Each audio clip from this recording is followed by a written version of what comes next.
Apapun kecewanya Anda terhadap tetangga, terhadap negara, terhadap mertua, terhadap istri, itu kecewa Anda tidak akan mati. Tapi kalau tidak makan itu mati. Sehingga Allah mensifati dirinya kadang pakai keseharian. Allazi at'amahum min ju'. Tuhan itu siapa? Yang memberi makan kamu ketika lapar. Tapi kamu untuk syukur itu nunggu punya istri cantik, neriman, gampang diatur, membolehkan poligami. Terus 4 istri itu neriman semua, loyal semua. Itu sombong betul. Mau syukur saja kok repotnya seperti itu. Jadi mau syukur ya ada makanan dimakan. Itu. Kalau ngantuk ya tidur. Ayatnya wa min ayatihi manamukum billaili wan nahar. Maksud ayat Allah itu tidur. Nah keangkuhan-keangkuhan ini yang menjadikan kita itu jadi repot hidup.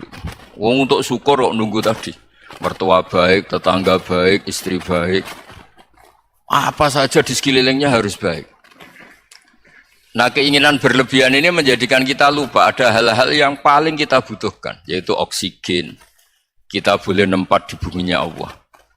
Alladzi ja'ala lakumul ardo firasya. Bumi kamu tempati enak. Coba kalau gempa. Apa artinya istri 4 cantik semua kalau pas digoyang apa? Gempa. Apa artinya kamu jabat? Entah apa saja jabatannya. Kalau bumi likuifaksi, habis kamu. Kiai meskipun dai kondang umatnya jutaan, kalau likuifaksi di panggung hancur. Tapi nikmat-nikmat yang disebut Allah seperti ini jarang kita kaji keseharian. Alladzi ja'ala lakumul ardo mahda. Allah itu yang menjadikan bumi dalulan yang mudah diinjak. Famshu fi mana biya silahkan pakai jalan-jalan. Jadi saya termasuk benar-benar kiai Jawa. Kalau kerennya kiai Nusantara atau kiai Indonesia lah. Diajari bapak saya Kiai Haji Nur Salim, diajari Mbah Maimun. Itu Islam itu keseharian. Karena ketika Anda memilih hal-hal yang serius, itu tujuan utamanya nyari ridhonya Allah. Dan ridhonya Allah bisa kamu dapatkan sesuatu yang pasti benar. Misalnya dalam sebuah hadis Sahih Muslim disebutkan Inna wuha la yardo anil abdi idha akalal akla fayahmadahu alaiha aw yashroba syarba fayahmadahu alaiha. Itu redaksinya inna itu sesungguhnya, la yardo juga pakai lam taukid, juga maknanya sesungguhnya. Sungguh-sungguh Allah sangat ridho ketika seorang hamba itu makan ketika sesuap nasi dia muji Allah, ketika minum seteguk nasi dia muji Allah. Itu kalau orang diridhoni Allah itu wali betul. Itu untuk jadi wali itu gampang. Kamu makan ridho, kamu ninjak buminya Allah ridho seneng, kamu hidup keseharian aman seneng. Nah ini supaya sampean kita semua ngaji betapa panduan Rasulullah untuk menggapai ridho Allah itu banyak yang keseharian sekali. Saking kesehariannya banyak dalam hadis dan itu sahih. Nabi menyebut hal-hal yang keseharian. Hatta ma tas'alu fi fimra'atika. Kamu punya uang, kemudian istri kamu bisa makan, itu ibadah. Bahkan sebagian ibadah itu dicontohkan Nabi yang akhirnya diprotes sahabat. Yaitu wa fi buti ahadikum sedekah. Kamu menggauli istri kamu itu ya sedekah. Sampai sahabat bilang yang benar ya Rasulullah. Ayati ahaduna syahwatahu wa huwa lahu ajrun. Masa urusan biologis, urusan syahwat kemudian dia dapat pahala.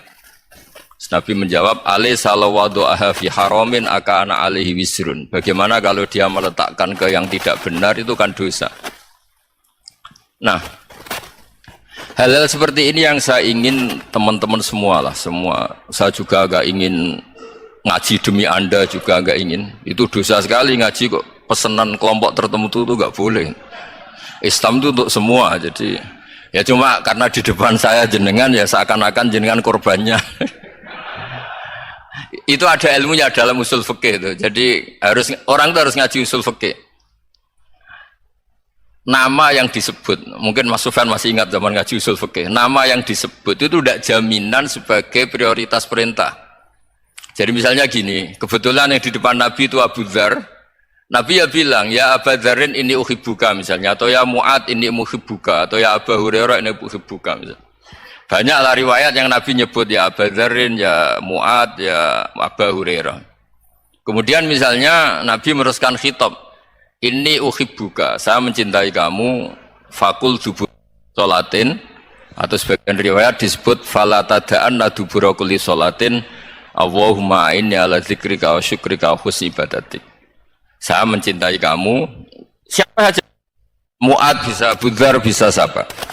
Saya mencintai kamu, mohon kalau habis sholat kamu jangan lupa wiridan Allahumma a'inni ala dzikrika wa syukrika wa husni ibadatik. Ya Allah, tolong kami permudah supaya mudah ingat engkau.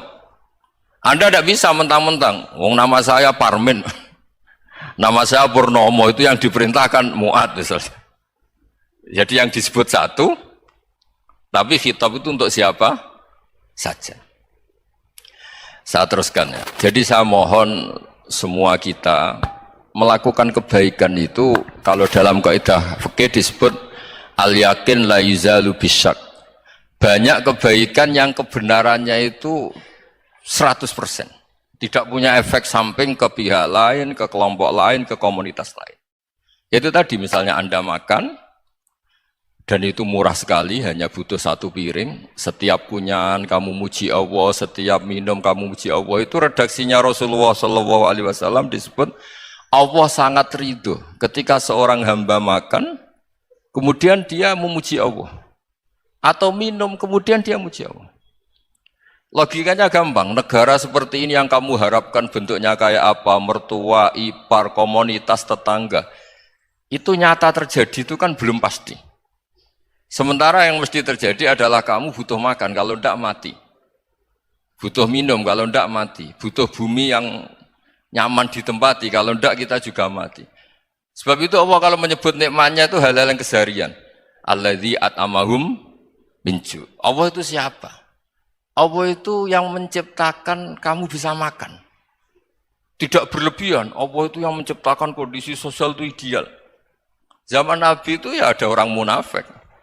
Orang-orang pilihan Allah itu juga diuji orang sekelilingnya yang macam-macam. Semua diuji sesuai konteks zaman dan waktu. Nah, tapi ada ibadah-ibadah yang selalu disarankan Nabi. Sampai Nabi itu pernah ditanya, Ayul Islam ya khairun ya Rasulullah, Islam terbaik itu gimana? Jawaban Nabi itu unik. It'amut to'am. Islam terbaik itu ya makan-makan, santai-santai. Ketika Allah menyebut beberapa kebaikan, falak tahamal aqobah wa ma adrokan apa? Mal aqobah. Terusannya apa? Fakku rokobah. Terusannya apa? Au it'amun fiyaumin di masubaya. Atau acara makan-makan itu juga Islam. Kenapa? Ya bayangkan kalau tidak ada makanan, kita mati kan? Kondisi sosial tidak ideal itu Anda masih gak apa-apa. Tapi kalau Anda tidak makan, Anda tidak minum, kamu punya istri cerewet masih bisa hidup, punya mertua cerewet masih bisa hidup. Tapi kalau tidak makan bisa mati. Berarti penting mana istri sama makan? Penting mana? Makan. Semoga istri Anda dengar, nanti kamu disuruh makan tapi pulang deh. Itu kalau dibahasakan makan masih memahami. Penting mana nasi satu piring dengan istri. Nggak ada nasi mati, nggak ada istri belum mati. Penting mana? Gak berani jawab kan? Nah, ternyata Anda ada garang kan di depan istri. Jadi saya mohonlah, mungkin Mas Sufyan Sauri tadi yang bisa bantulah. Teman-teman tuh ngaji yang keseharian saja. Karena kita nyari ridha Allah itu berdasar firman Allah. Dan firman Allah itu menyebut keseharian tuh riang, gampang. Itu tadi misalnya wa min ayatihi manamukum bil laili wan nahar. Termasuk ayat-ayat Allah itu kamu tidur. Maka dulu itu ada guyonan, ada tokoh Mu'tazilah, kelompok dalam Islam yang berpikir manusia itu bisa menentukan ikhtiarnya sendiri. Karena saya bisa duduk, ingin berdiri, berdiri. Karena kelompok ini enggak terima kalau semua kehendak Allah, nanti bagaimana kalau semua kehendak Allah kok ada hisab ya, ada sanksi. Lucunya itu dia akhirnya ini cerita mencintai seorang perempuan cantik sekali. Dan itu dia menjadi ahli sunnah itu oleh hal-hal yang sepele. Karena istrinya cantik, ya namanya suami istri itu hubungan intim. Terus ditanya, Mas, masih ingin lagi? Masih. Silahkan diulang lagi. Wah ya tidak bisa. Katanya manusia bisa menentukan yang diinginkan. Itu tobat itu. Itu nggak bisa ditobatkan Mas Sufyan Ats-Tsauri. Orang cantik yang mudah nobatkan orang itu orang cantik. Segampang itu.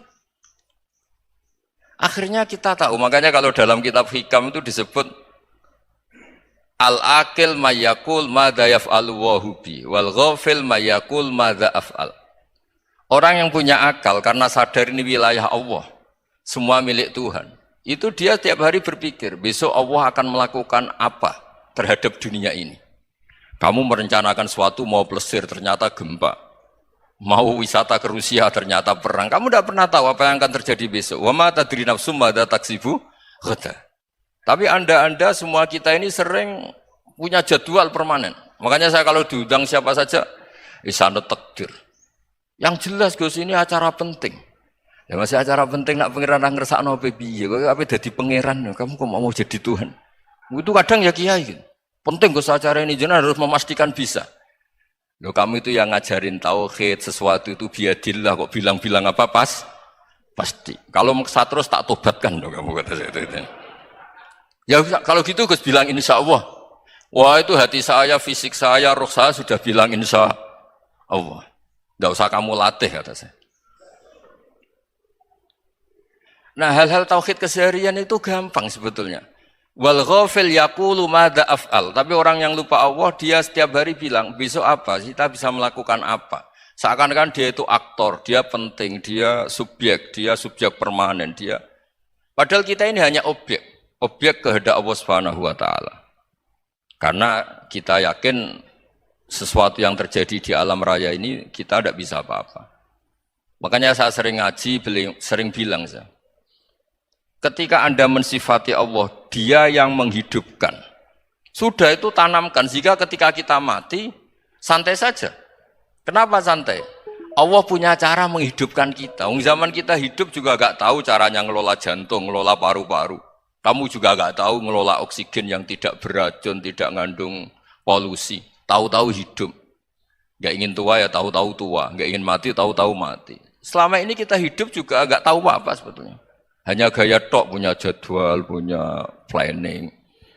Kalau kamu bisa menentukan pilihan Anda, pasti Anda istrinya cantik, 4 neriman semua, kona'ah semua. Nyatanya enggak kan? Ada 1 jelek, cerewet. Wah itu kan, nyatanya enggak bisa apa-apa Anda kan? Dan kamu bawa mati lagi. Nah, itu kan, istri Anda juga gitu, punya keinginan, punya suami yang ganteng, yang jabat, yang neriman, yang enggak poligami. Ya tidak kesampaian juga. Kalau kita ngitung tingkat kegagalan kita itu gagal terus. Ya kan? Nah, terus ingat Allah. Madza yaf'alu wa hubi. Orang yang punya akal selalu berpikir Allah itu menghendaki apa terhadap saya.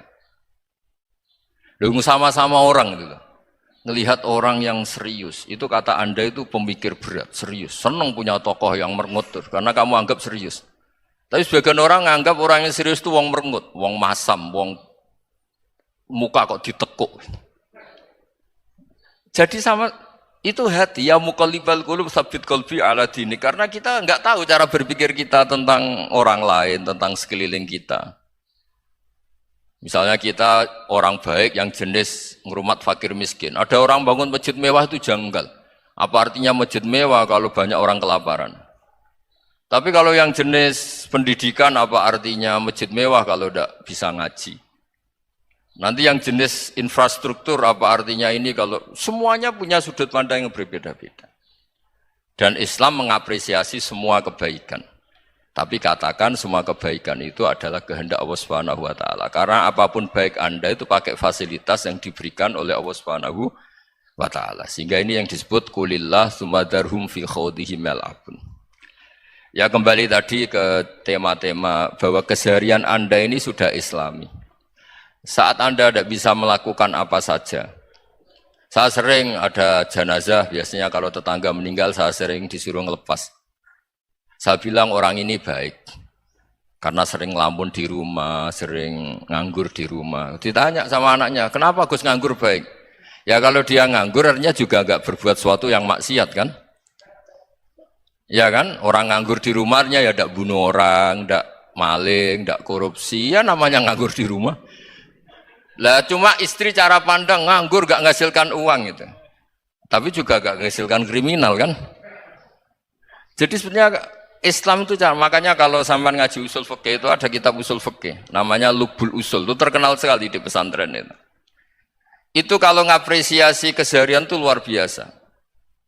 Izma min mubahin illa wa yatahaqququ bihi tarku haramimma. Karena keseharian yang mubah saat Anda lakukan itu ada kehebatan yang luar biasa, yaitu meninggalkan haram. Makanya dulu banyak orang-orang alim ketemu temannya itu guyon sampai semalaman. Itu biasanya yang semangat Islam, untuk kiai kok udah tahajud, kiai kok udah witir. Orang yang sedang mapan uangnya banyak, malam itu udah kelayaban itu sudah luar biasa. Melawan nafsu supaya tidak maksiat itu sudah luar biasa. Supaya lupa guyon sama temannya semalaman sampai subuh. Gojlok-gojlokan ngenang zaman miskin, zaman kuliah gak jelas, zaman apa. Melihatnya jangan tarkut tahajud. Seperti ini meninggalkan tahajud, tapi meninggalnya ini talkul muharramat. Jadi kayak apa hebatnya? Sehingga Imam Ghazali punya riwayat yang agak unik. Hatta takuna ibadatu akhiri hadil ummah iku an-naum. Sehingga suatu saat ibadah terbaik umat ini itu tidur gitu. Itu kan riwayat kontroversi. Ketika Imam Ghazali ditanya, kenapa iya? Kenapa kamu mulai keluar dari rumah itu sudah banyak maksiat? Melihat perempuan yang enggak mahram, melihat fenomena. Tapi kalau kamu tidur itu enggak melihat apa-apa. Tapi juga kamu jangan nganggap tidur itu ibadah betul.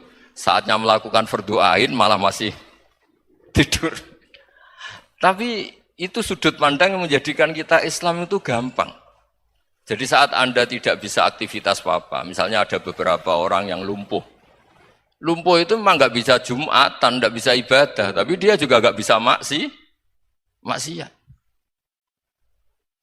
Tidur itu memang Anda saat itu tidak bisa tahajud, tidak bisa witir, tapi saat itu ada zina, ada maling, ada gosipkan orang, ada bully orang, ada menanamkan kebencian, ada hasud. Sehingga tidur menurut Allah Ta'ala wa min ayatihi manamukum billaili apa?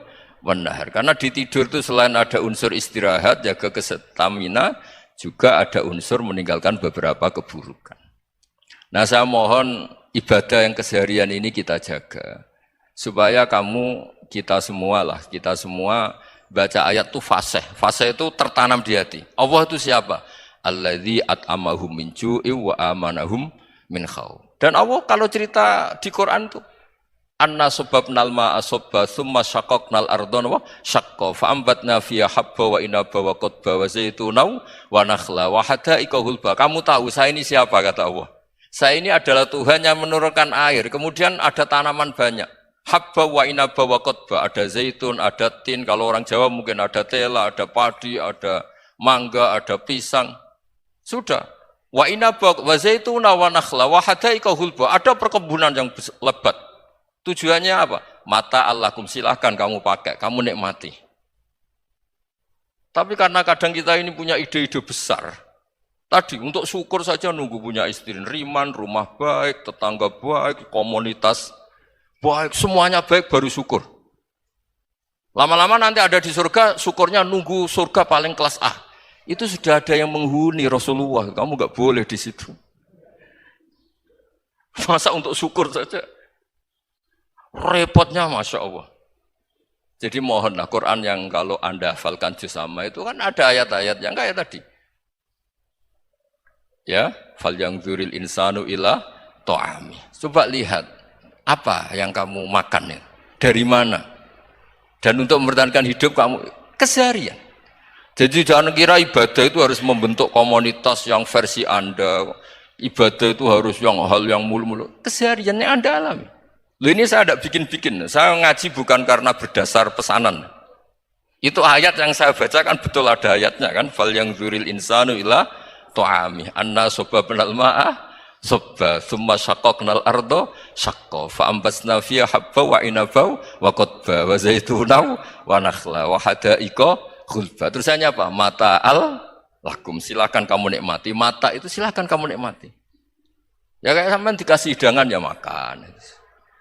Ya sudah makan, habis makan ya minum, habis itu ngantuk ya tidur, ya sudah normal-normal saja.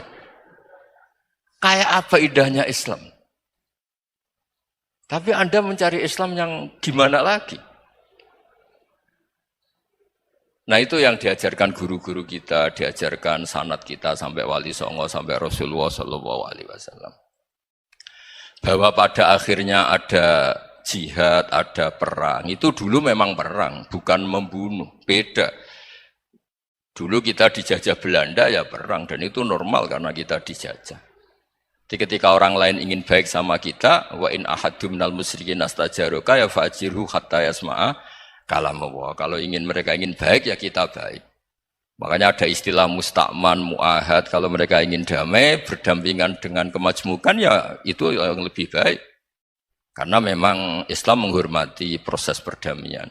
Wa in janahu lisalmi ya fajnah lah. Kalau ingin damai ya kita harus damai.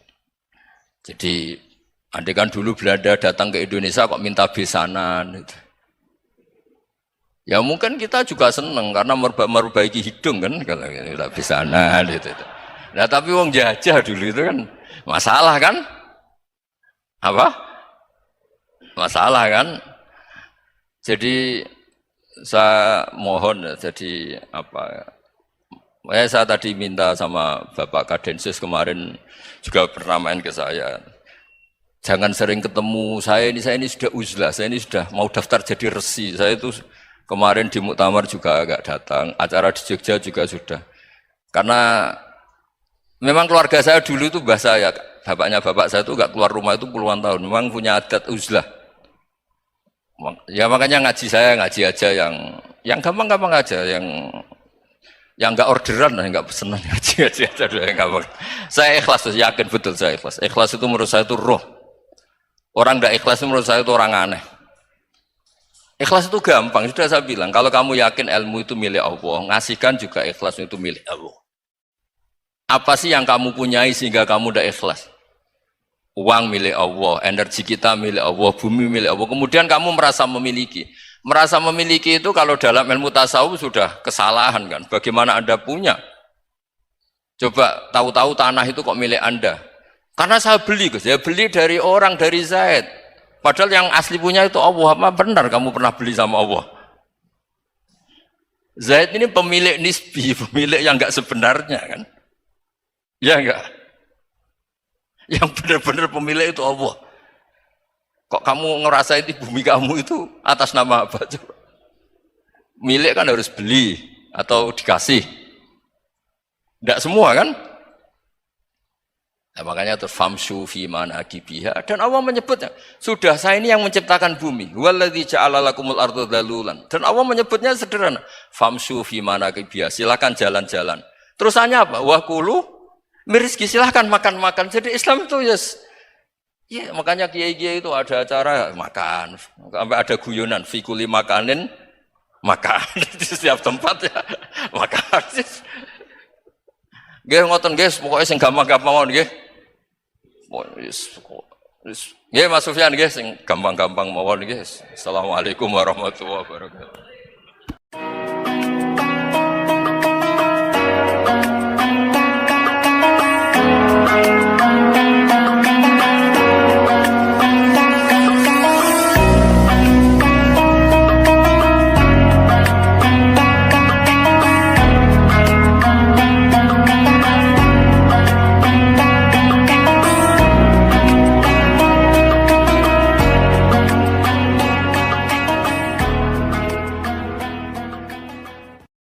Assalamualaikum warahmatullahi wabarakatuh.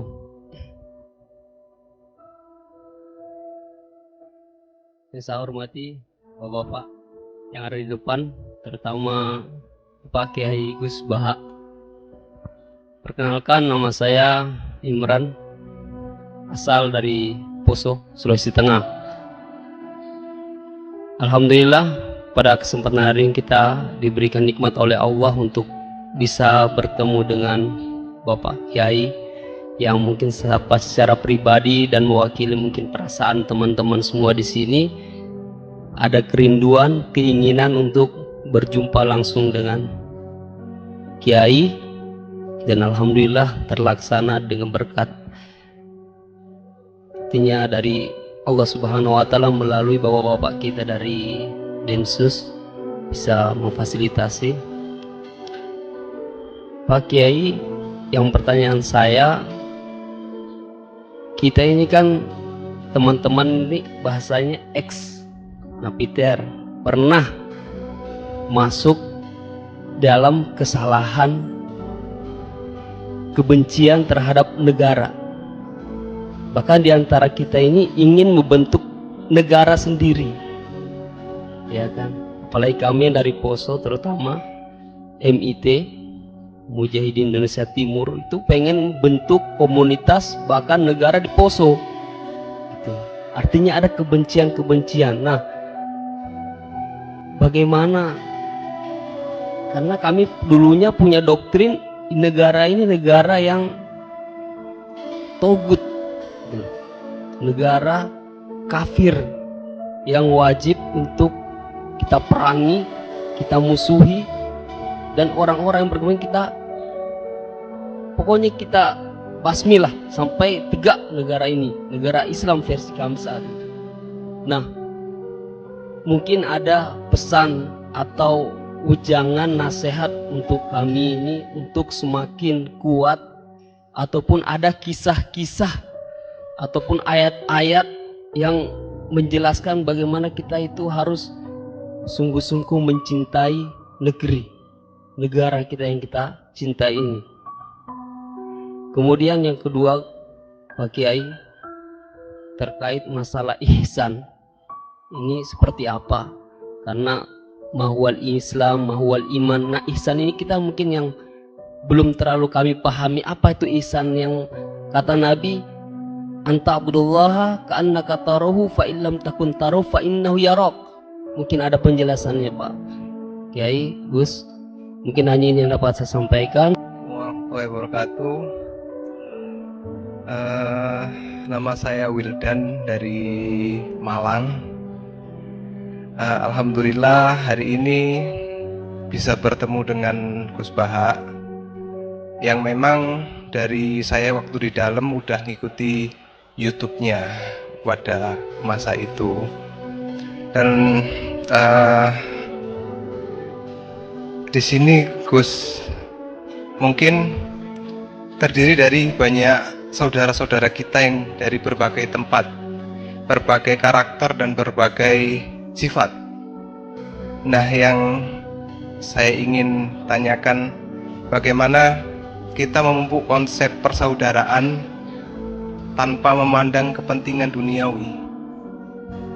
Karena kebanyakan dari kita bersaudara karena kepentingan, bukan bersaudara karena ya kita adalah saudara. Terus kemudian yang kedua yang ingin saya tanyakan itu, kita hari ini adalah mengalami degradasi moral yang luar biasa. Akhlak, sopan santun nyaris sedikit demi sedikit hilang. Nah, bagaimana cara kita untuk memupuk agar generasi kita selanjutnya tetap berakhlak, beretika terhadap yang lebih tua, ataupun kepada sesamanya, ataupun kepada yang lebih kecil. Mungkin sekian dari saya.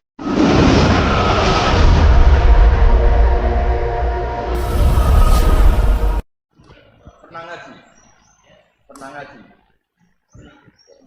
Motilkan pernah ngaji. Tadi apa? Al-ihsan anta abdullaha ka'annaka. Coba diulang lagi.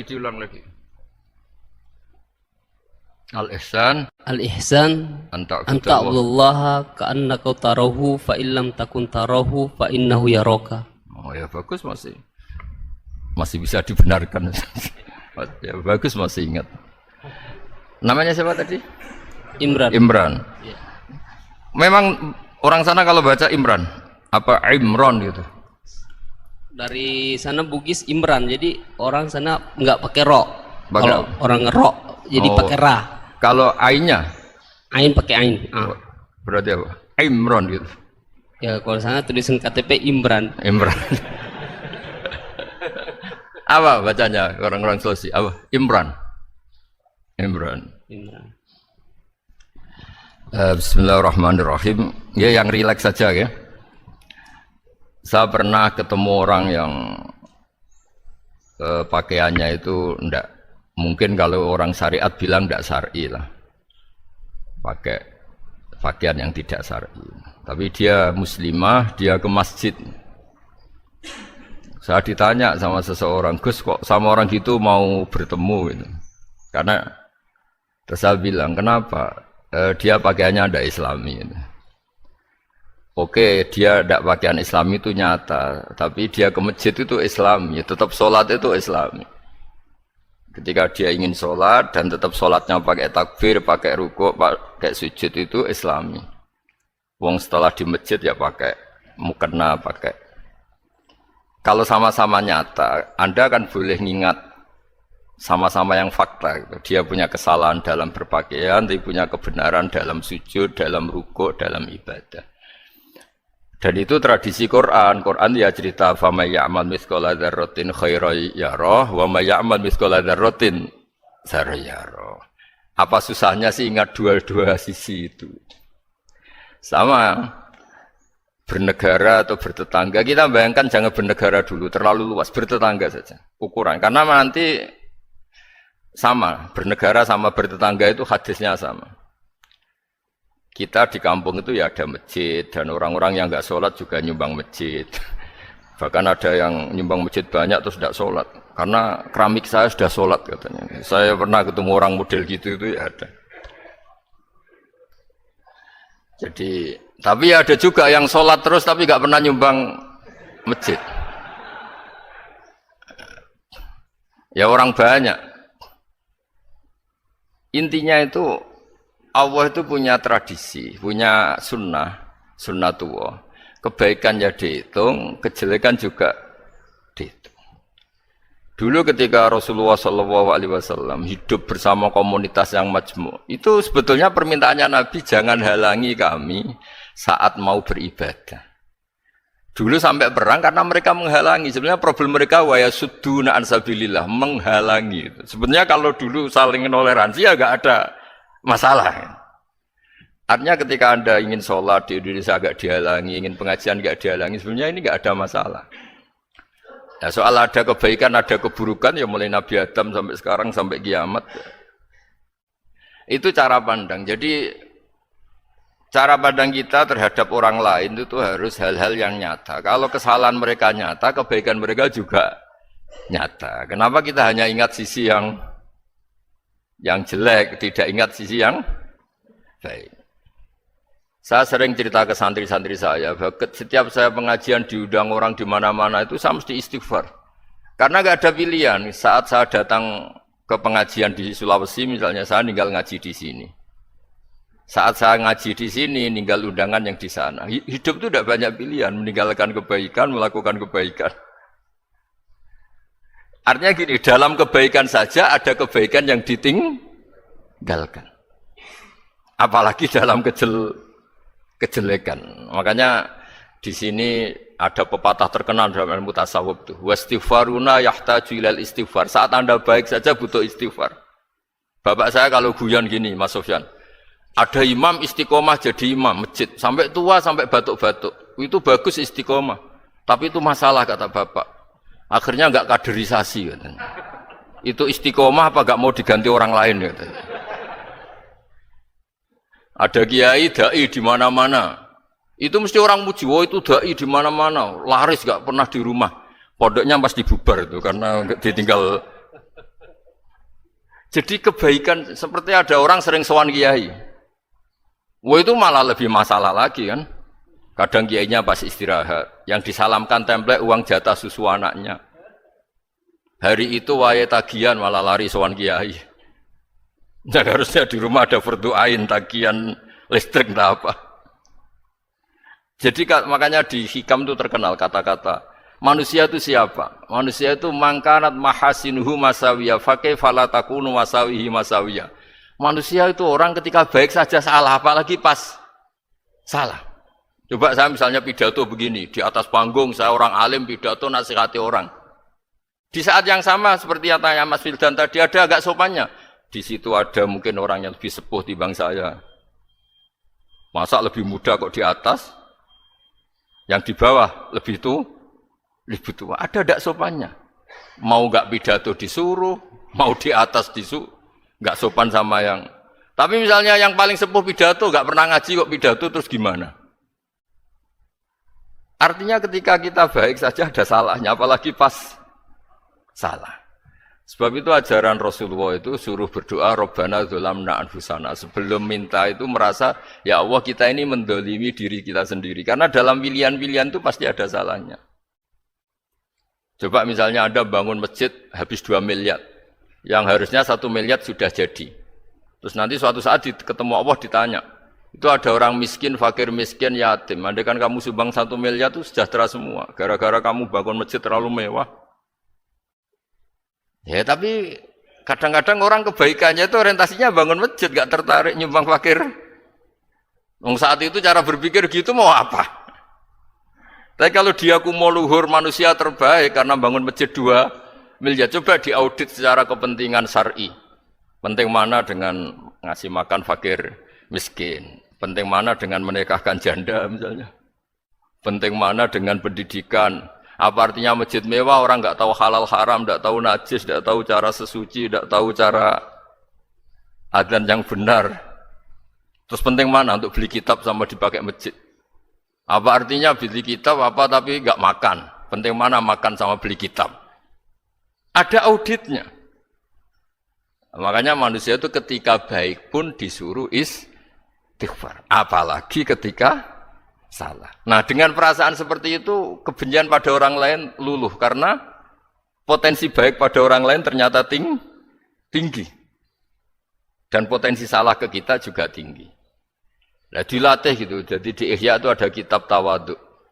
Kitab tawaduk itu dilatih ketemu orang tua.